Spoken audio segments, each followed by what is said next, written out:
Olá para você que está ligado na programação da Rede Mundial de Televisão. Nós chegamos com mais uma entrevista, hoje com o nosso querido Dr. Hélio Castelo, ele que é cardiologista, intervencionista e diretor do Grupo Angiocárdio e que está aqui com a gente hoje para falar tudo sobre cardiologia e te deixar mais informado. Doutor Hélio, muito obrigada por ter aceito o nosso convite. O senhor sempre tão querido com a gente em todos os programas, inclusive em várias casas por onde eu passei. Eu que acredito a oportunidade de falar um pouco para esse pessoal. E a gente já inicia o nosso programa de hoje com uma matéria preparada pela nossa produção sobre doenças cardíacas. É definida como doença do coração ou doença cardíaca qualquer afecção que dificulte ou impeça a boa circulação sanguínea do organismo. O coração, que tem como função impulsionar o sangue para o organismo todo, é o principal responsável por uma vida longa e saudável, quando bem cuidado. Os hábitos da sociedade nos dias de hoje, como a má alimentação, sedentarismo, estresse e o uso excessivo de substâncias tóxicas, como tabaco e álcool, conduzem ao aparecimento de patologias no aparelho cardiovascular. Existe também a possibilidade do indivíduo nascer com uma patologia cardíaca, mas a maioria das doenças do coração é adquirida ao longo dos anos. Bom, doutor, quais são as patologias mais comuns que podem afetar o coração do indivíduo? Bom, como você falou, né, Priscila, logo que a criança nasce, você pode ter problemas cardiológicos que geralmente vêm de forma congênita, ou seja, vem da formação do coração dentro do útero da mãe. Alguns cuidados que a mãe tem que ter no pré-natal podem interferir na formação do feto e formação também do coração dele. Outras doenças independem até do pré-natal, simplesmente uma má formação da criança. Então, eu estou falando isso porque, embora elas não sejam as mais comuns, mas muitas vezes a criança não é vista desta forma. Então, é importante, e a Sociedade de Pediatria também orienta, para que a criança também seja vista como um todo, porque eventualmente ela pode ter um problema cardíaco. As doenças mais comuns são doenças dos adultos. Então, são doenças adquiridas, como você mesmo disse, ao longo da vida. Elas podem ter algum comprometimento familiar, alguma hereditariedade, como a hipertensão arterial, como o diabetes, que pode levar a uma doença cardiovascular, como as doenças coronárias, que a principal é a aterosclerose. A aterosclerose não é aquela coisa que a gente antigamente achava que era o velhinho esclerosado, que falava aterosclerose é só coisa de idoso. Não, qualquer idade você pode ter. Na verdade, e esclerose é endurecimento e átero é formação de placas de gordura nos vasos. Então, independe da idade. Independe da idade. Quanto mais velho, maior a chance. Sim. Por quê? Porque esse acúmulo de gordura na parede dos vasos vai ocorrendo ao longo dos anos. A gente acredita que para o indivíduo chegar a ter um infarto, que é a ponta do iceberg da doença da aterosclerose, ou infarto ou AVC, que é a mesma doença. A diferença só é que o infarto é no coração e o AVC no cérebro. Mas as duas doenças são iguais, formação de placa que entope. Para chegar a entupir totalmente, que leva ao infarto, pode levar até 30, 40 anos para entupir essa artéria totalmente. Então, isso vale dizer porque a boa alimentação e os bons hábitos desde criança, desde a juventude, vão interferir na doença na vida adulta. Doutor, quais são os principais alvos das doenças do coração, os homens ou as mulheres? Ainda hoje, os homens têm mais doença cardiovascular que as mulheres, ainda assim. As mulheres... tem um motivo específico? Tem, principalmente pela genética. As mulheres, durante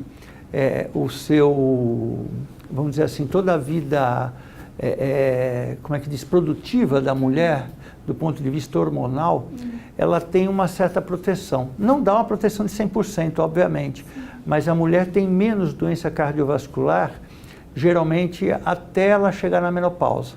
A partir da menopausa, a chance da mulher começa a aumentar e ela vai ser próxima da do homem lá na faixa mais adiantada, a partir dos 65, 70, 80 anos. Então a mulher já tem uma quantidade começa quase igual. A se equiparar. Mas se você pega o global, a mulher por muito tempo ela tem uma certa proteção que o homem não tem. Os hormônios do homem aumentam um pouco a chance. Além disso, até há pouco tempo atrás, os homens tinham maior contato com os fatores de risco graves para a doença cardiovascular, que era o cigarro, era o estresse, era a bebida, alimentação irregular, etc. E até a falta de exercícios, exatamente. Né, doutor? Agora, hoje as mulheres estão muito próximas, por quê? Até pela emancipação feminina, que foi excelente, mas a mulher passou a ter um estresse, às vezes, maior que o do homem, porque ela muitas vezes ela é arrimo de família ou ela tem que ganhar o sustento da família. Várias jornadas, né? E várias jornadas, porque ela ainda, até pela formação, sei lá, machista, etc., da nossa sociedade... Algo mais cultural, não é? Cultural, a mulher acaba sendo ainda muito responsabilizada pelo turno em casa, vamos dizer assim. Então, muitas vezes ela tem 2, 3 turnos de trabalho e isso acaba estressando ela mais. A alimentação dela já não é tão saudável como era no passado, porque hoje ela muitas vezes come na rua, muitas vezes ela está na correria. Algo rápido, né? Fast food. A mulher está cada vez mais com sobrepeso, fazendo menos atividade física e muitas fumando bastante, né? Então é interessante, a doença ela ocorre mais ainda em homens, mas as mulheres também têm aumentado a chance. E doutor, quais os cuidados que se deve ter, são diferenciados entre homens e mulheres para evitar doenças cardiovasculares? Não, os cuidados em si, preventivos, eles são semelhantes, tanto para homem como para mulher. A gente sempre diz que existem 3 fatores que a gente não consegue influenciar. A idade, cada dia nós estamos mais velhos e quanto maior a idade, maior o risco para homens e mulheres. Como eu disse anteriormente, mulher, principalmente depois da menopausa. O fator sexual, quer dizer, o homem tem maior risco que a mulher.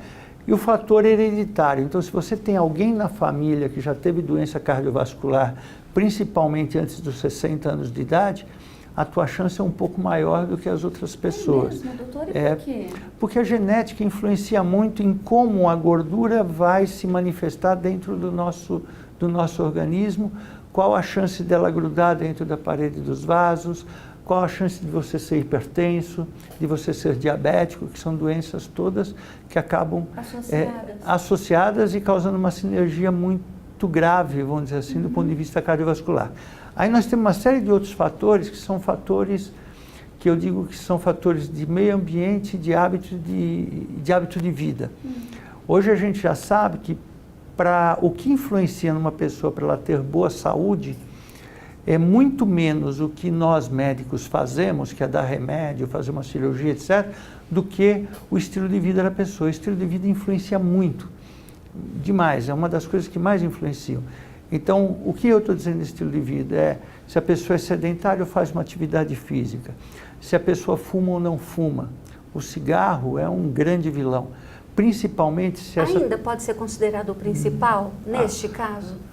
O principal, eu não sei, hoje nós temos uma taxa de tabagismo, de fumo, muito menor do que tínhamos no passado, até pelas próprias leis que impedem de fumar em locais fechados, etc., no trabalho. Mas nós ainda temos hoje, a gente acredita que de 15% a 18% das pessoas ainda fumam. Então isso significa que 1 a cada 6, mais ou menos, 1 a cada 7, pelo menos fuma, né? E tem também o fumo passivo, né, que isso afeta crianças, adultos ou quem não fuma. Tanto quanto ou mais quem é o fumante não, ativo? O fumante acaba sendo mais deletério, porque ele, além de tragar a fumaça, ele respira a fumaça, etc. Existe uma série de substâncias dentro do cigarro. A gente acredita que tem mais de 1000 substâncias e algumas que a gente nem conhece dentro do cigarro, que acaba prejudicando mais. Hoje nós encontramos ainda no mundo inteiro crianças ou pessoas não fumantes que desenvolvem doenças típicas de quem fuma, simplesmente por conviverem muito com alguém que fuma dentro de casa. Então a pessoa ela segue a rotina, a regra de não fumar no ambiente de trabalho, porque é proibido, mas ela não faz isso no carro ou na casa dela, com outras pessoas compartilhando no mesmo ambiente. Além disso, nós temos o colesterol elevado, que muitas vezes as pessoas não se atentam a isso, e é uma coisa que, mesmo quando eleva, quando sobe o nível, muitas vezes não dá sintoma. Então você pode ter você pode estar aqui do meu lado com um colesterol absolutamente normal, e ele pode ser 2, 3 vezes o valor normal, e você está aqui da mesma forma, sem sentir nada, porque a substância estando alta no organismo, ela não te dá sintoma. Diferente da diabetes, que quando está descompensada, geralmente a pessoa tem uma série de sintomas. A diabetes é outro fator de risco, a falta de atividade física, como a gente falou, a pressão alta, alimentação inadequada, o estresse, que antigamente a gente encarava o estresse como uma besteira, até nós médicos não conhecíamos muito bem isso. Hoje não, hoje é motivo de preocupação, e é motivo da gente utilizar uma série de recursos para tentar diminuir o estresse que a pessoa passa morando numa cidade como São Paulo, uma cidade grande dessa. Ai, a gente tem que ir para um breve intervalo. É muito bom ouvir o Dr. Hélio Castelo falar, não é mesmo? Porque ele é bastante didático na forma de nos explicar todos esses assuntos. E aí a gente vai para o break, mas eu vou deixar uma pergunta no ar, que o senhor falou de algumas doenças que elas têm lá os seus sintomas, né, com relação, claro, ao coração, mas outras que são silenciosas. Então, quando a pessoa vai ver, ela já está tendo um infarto e não sabia que poderia chegar a este ponto, culminar até este ponto. Mas é rapidinho, a gente vai para um breve intervalo. Você que está aí nos assistindo, não sai daí não, que é rapidinho, a gente já volta.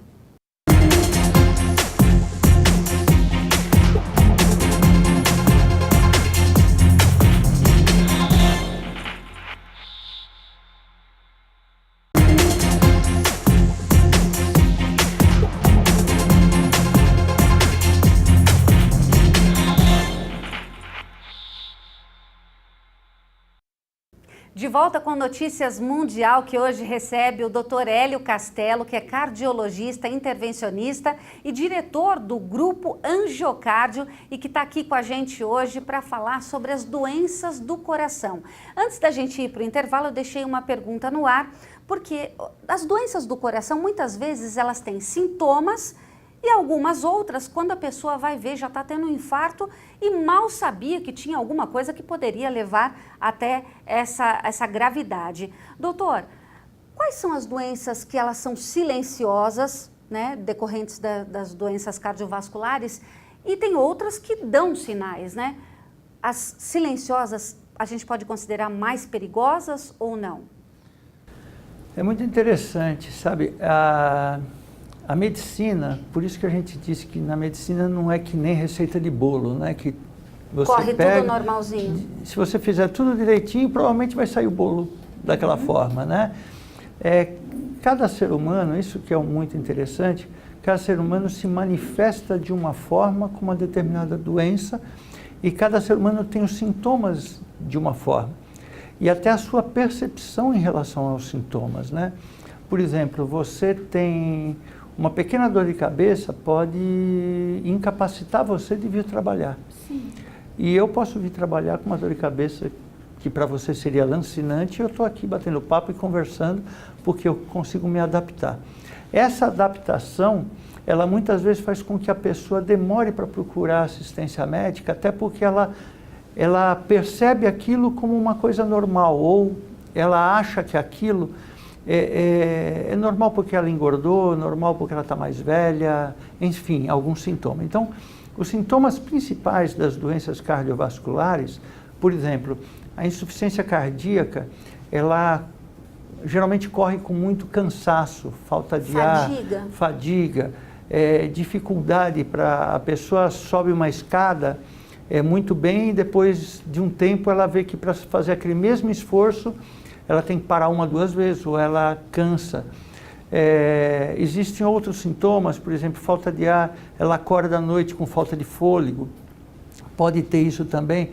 E muitas vezes a pessoa acha, poxa, eu estou com dificuldade simplesmente porque eu não estou fazendo exercício, ou porque eu aumentei o peso, ou porque estou mais velho, etc. Pode até associa a outras coisas. Exatamente, ela dá uma desculpa para ela mesma. Existe também o fator negação, né, que é, poxa, será que eu estou doente? Talvez não. Por exemplo, para o infarto é a doença que mais mata no mundo, né? Mesmo, doutor, ainda é, e eu acho que vai ser por muito tempo, porque nós estamos envelhecendo cada vez mais. A expectativa de vida do brasileiro hoje, em média, é 75 anos, mas do japonês, por exemplo, já é 87, 88 anos de expectativa de vida, e conforme essa população vai envelhecendo, ela está mais suscetível a doenças crônicas, uma delas é a do coração. O infarto, geralmente, ele se manifesta com uma dor no peito, né? Esse é vamos dizer assim, a dor típica, uma dor no peito que é mais um pouco para a esquerda e que pode irradiar para o braço. Isso é o que a gente lê em livro e lê em revista. Mas a dor ela pode ser em qualquer local acima do umbigo, até uso uma frase que eu falo, dor acima do umbigo é perigo. Como a gente falava com nossos filhos para entrar no mar, falava água acima do umbigo é perigo. Exato. Então a gente fala que dor daqui para cima, até aqui essa região, ela pode ser do coração. É engraçado. Independente da idade? Independente da idade, tá? Eu já peguei pacientes infartando com dor no pescoço, com dor nas costas, com dor só nos braços, sem dor no peito. E 10% da população, principalmente formado por mulheres e diabéticos, não tem dor ou tem muito pouca dor. Tem, por exemplo, só um cansaço súbito, uma sudorese, transpira muito. E estava infartando. E estava infartando, né? Então, os sintomas são muito variados, entendeu? E tem mais uma coisa interessante, há pouco a gente falava sobre homens e mulheres, né? Os homens têm maior risco de ter infarto, as mulheres têm maior risco de morrer. É interessante isso. Se você pegar a população geral, você tem mais infarto em homem do que em mulher. Se você pegar um homem e uma mulher com a mesma idade, os dois chegaram aos 55 anos, os dois o mesmo estilo, um homem e uma mulher infartados chegaram na mesma hora, se só der para atender um primeiro e depois o outro, escolhe a primeira mulher, depois o homem. E não é por cavalheirismo, é porque a mulher morre mais. Por quê? Ela morre mais, primeiro, porque ela tem as artérias mais finas. Como as artérias são mais finas, elas são mais fáceis de entupir, né, na hora do infarto, e é mais difícil de desentupir. Então você tem que agir mais rápido.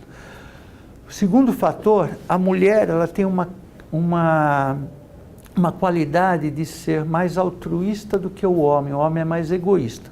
Então isso o protege um pouco. O homem, quando ele começa a ter algum sintoma que é estranho, ele alerta todo mundo, ele fala, me leva para o hospital, ou ele mesmo vai, ou ele, enfim, ele se vira.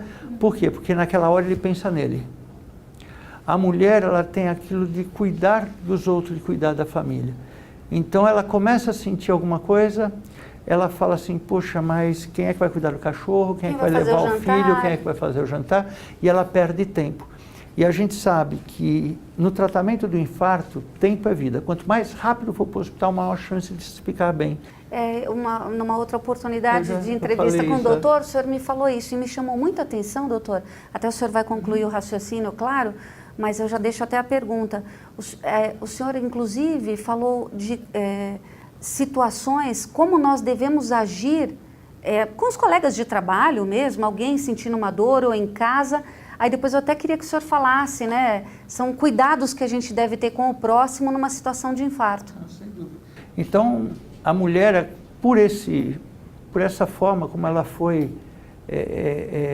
educada, né? Treinada, enfim, exato. Ela veio, aquela coisa maternal, né? Sim. Ela acaba demorando para se cuidar, ela não quer incomodar as pessoas, etc. E ela demora para chegar.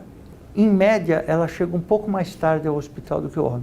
E o terceiro fato é que a mulher ela é um pouco mais resistente à dor. A sensibilidade do homem, o homem é menos resistente, a mulher é mais resistente à dor. Então, com isso, a dor dela parece mais fraca, ou pode ser mais fraca, ou ela suporta mais, a gente não sabe, mas com isso ela subestima um pouco o sintoma. Então, É interessante porque a mulher ela vai mais ao médico, né? Porque Eu ia falar isso. ela foi habituada a ir ao médico desde a primeira menstruação, por exemplo. Ela foi habituada. O homem só vai ao médico quando a mulher marca. É muito louco isso. É verdade. Tem alguns Marca e leva, né, doutor? Tem alguns pacientes que vão ao consultório e eu falo, oi, tudo bem? A primeira vez você veio fazer aqui, não sei, minha mulher que marcou. Eu falei, como não sabe essa mulher que marcou? Então tem essa coisa. A mulher não, a mulher vai mais frequentemente, Sim. mas na emergência ela pensa primeiro em quem está ao redor dela. Quando você perguntou sobre o que a gente tem que fazer com os outros, nós hoje coordenamos uma campanha no Brasil inteiro, que é a campanha Coração Alerta da Sociedade Brasileira de Cardiologia. E lá a gente orienta, e lá inclusive no site, que é coraçãoalerta.com.br, tem uma série de depoimentos de pacientes que já sofreram de infarto, de médicos, de profissionais, enfim, um monte de gente falando como foram os sintomas. Coincidentemente, no último final de semana, eu estava na casa de uns amigos e um amigo meu chegou meio pálido, transpirando, foi mesmo, isso há 3 dias atrás. E hoje ele fez o cateterismo, inclusive. E eu olhei para ele e falei assim, poxa, ele está estranho. E ele fuma, é diabético, hipertenso, tem o pacote completo, como a gente diz. E ele falou, acho que é uma dor de estômago. Aí eu fiquei do lado dele, fui vendo, conversando com ele, ele começou a ficar branco, pálido. Eu falei, vamos já para o hospital, e levei ele rápido para o hospital, que foi o que acabou melhorando ele, acabou dando atendimento rápido, ele está bem, graças a Deus. Então, essa rapidez em detectar, mesmo não sendo, a gente não sendo médico, especialista, como o senhor, que já de pronto viu, mas a gente vendo algumas coisas que fogem à rotina daquela pessoa no dia a dia, é bom se preocupar? E o tempo é muito importante? É fundamental. Essa coisa eu digo que a melhor qualidade que um ser humano pode ter em relação ao outro é empatia. Né? Se você for escolher uma coisa só para sentir em relação ao próximo, é empatia. Empatia, para quem não está familiarizado com a expressão, empatia é você se colocar no lugar do outro, ou seja, é diferente de simpatia. Empatia é você se colocar no lugar do outro e imaginar o que aquela pessoa está sentindo. Então, eu acho que nós sofremos hoje, no mundo, um isolamento muito das pessoas, as pessoas olham menos para as outras. Então, a partir do momento que você conhece a pessoa, veja, uma pessoa que você convive, que trabalha com você, que, enfim, que se relaciona com você o tempo todo, e aquela pessoa está estranha, a primeira coisa que a gente pensa é ela está estranha, ela está esquisita, poxa, por que ela está se isolando? Às vezes ela está com um problema sério, não está querendo incomodar. Então, eu acho que a gente observar o outro, se ele está muito, falando das doenças cardiovasculares, se ele está mais cansado do que o habitual. Então, eu já tive amigos de estar andando comigo assim na rua, etc., eu vejo que a pessoa está ficando mais ofegante do que o habitual, do que eu já conhecia ela, porque a gente conhece as pessoas que convivem com a gente. E aí eu falo, poxa, você já foi ver? E eu já vi que tinha cara que estava com pressão alta, que estava com a diabetes descompensada ou com problema cardíaco já instalado. Uma dor, então qualquer dor acima do umbigo que é inexplicável, tá? Ele não tomou uma bolada, uma cotovelada, nada, quer dizer, foi uma coisa que surgiu do nada, uma dor inexplicável, que tende a ser um pouco mais intensa, que dá sudorese, que dá palidez, ou que a pessoa fica tonta ou com falta de ar, na dúvida tem que ir para o hospital.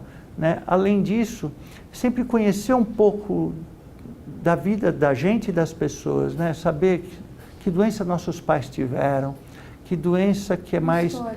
o histórico mais comum na nossa família, porque quase todas essas doenças crônicas têm uma hereditariedade por trás. Doutor, de um princípio de infarto até a chegada do hospital, quanto tempo essa pessoa tem? Dá para estimar? Tem estudos que estimam isso ou não? A gente sabe o seguinte, que quando a pessoa começa a ter um infarto, né, o risco de ela morrer naquele momento é em torno de 30% a 50%.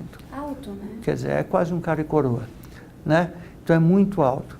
E a gente sabe que a maior parte das mortes ocorre nas primeiras 2 horas do início do infarto, né? Que é muito rápido. Aí você fala, poxa, 2 horas é muito tempo. Não? Em média, nós fizemos um estudo há pouco tempo, num dos grandes hospitais que a gente atua, e nós vimos que, em média, da hora que começa a dor no peito até a hora que a pessoa chega no hospital, elas levam de 6 a 8 horas para chegar. Porque elas enrolam, tomam um remédio em casa. Acha que vai passar. Isso, e vai enrolando. E, então, muitos até não chegam, muitos até morrem antes. Então, quanto antes chegar, se a pessoa chegar na primeira, na segunda hora, o risco dela, a partir do momento que ela começa a receber um tratamento, já cai só de receber o tratamento no pronto-socorro, controlar a pressão, diminuir a dor, dar algum medicamento, o risco de 30% a 40% já cai para 15%. Se ela no hospital se submeter a um cateterismo e desentupir a artéria que estava entupida, cai de 40% a 50%, cai para 5% o risco dela. É muito significativo, então, é muito doutor. raro, é muito. A única coisa que salva é isso. Poxa. Ai, o tempo passou tão rápido, tenho tanta coisa para perguntar ainda. Mas a gente vai fazer o convite para o doutor Hélio voltar aqui no nosso programa, que é sempre uma satisfação muito grande poder falar com ele. Mas, doutor, para a gente encerrar de forma rapidinho, quais são os cuidados que a gente deve ter, então, independente da idade, para a gente tentar, minimizar os problemas cardiovasculares? Então, vamos elencar alguns. Primeiro, se conhecer melhor.